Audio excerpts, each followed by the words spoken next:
पूरी दुनिया में बहुत से लोग ऐसे हैं, बल्कि बेशुमार लोग ऐसे हैं जो तरक्की करना चाहते हैं। चंद ही लोग होंगे जो नखट्टू होंगे, जो चाहते हैं कि हम किसी किस्म की तरक्की ना करें, हम जहाँ हैं वहीं रहे, पड़े रहें। बाकी बेशुमार लोग ऐसे हैं जो तरक्की करना चाहते हैं। याद रखिएगा कि तरक्की के लिए एक असूल बहुत जरूरी है। अगर आपने ये असूल ना अपनाया, इस असूल पर अमल ना किया, तो तरक्की आपसे बहुत दूर है। फिर यकीन रखिएगा कि तरक्की तो आपकी होगी नहीं, साथ साथ आप बहुत से अपने कीमती रिश्तों और कीमती तल्लकात को भी खो देंगे।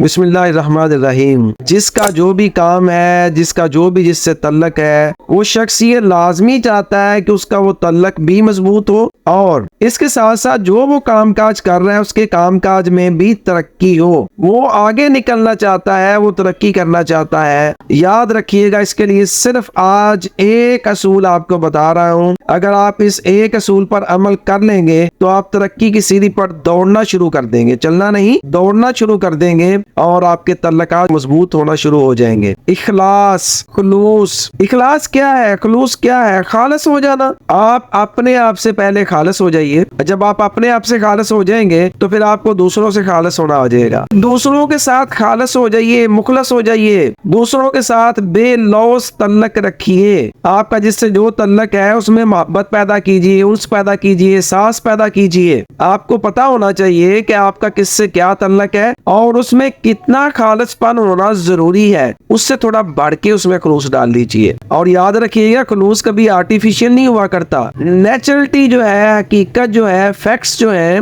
वो सर चढ़कर बोलते हैं। कभी भी ऐसा नहीं होता कि आप चाहें कि मैं अपने चेहरे पर आर्टिफिशियल मुस्कुराहट ले आऊं तो लोगों को पता चल जाएगा कि ये जो है ओरिजिनल है। No, never. याद रखिएगा, हकीकत कभी भी छुप नहीं सकती। आप उसको पर्दों में कुछ वक्त के लिए छुपा तो सकते हैं, लेकिन बिल आकर वो हकीकत अया होती है। जब अया होती है तो आपके सारे पर्दे फाश हो जाते हैं। आपके वो पर्दे जो डले हुए थे वो फिर आपको भी बेकार लगते हैं और दूसरे फर्द को भी बेकार लगते हैं। तो इसलिए मैं आपसे ये रिक्वेस्ट करूंगा कि आप खालिस हो जाइए, मुखलिस हो जाइए, एहसास पैदा कर लीजिए। खुद में आपके अंदर दूसरे के लिए एक एहसास होना चाहिए। जब ये हो जाएगा तो फिर आप तरक्की की तरफ यकीनन भागेंगे, दौड़ेंगे। आपके कामकाज में भी तरक्की होगी और आपके उन सब रिश्तों में भी तरक्की होगी, मजबूती होगी जिनमें आप मजबूती चाहते हैं। अगर आपको लगे कि ये वाकई में सही कह रहा हूँ तो ये बात दूसरों के साथ भी शेयर कीजिए। और अगर आपको लगे कि ये बात ठीक नहीं है, इससे तरक्की नहीं हो सकती, तो फिर मुझे फीडबैक जरूर दीजिएगा ताकि मैं अपनी इस्लाह कर सकूं। अपना ढेरों ख्याल रखिएगा, खुश रहें, सलामत रहें। अल्लाह हाफिज।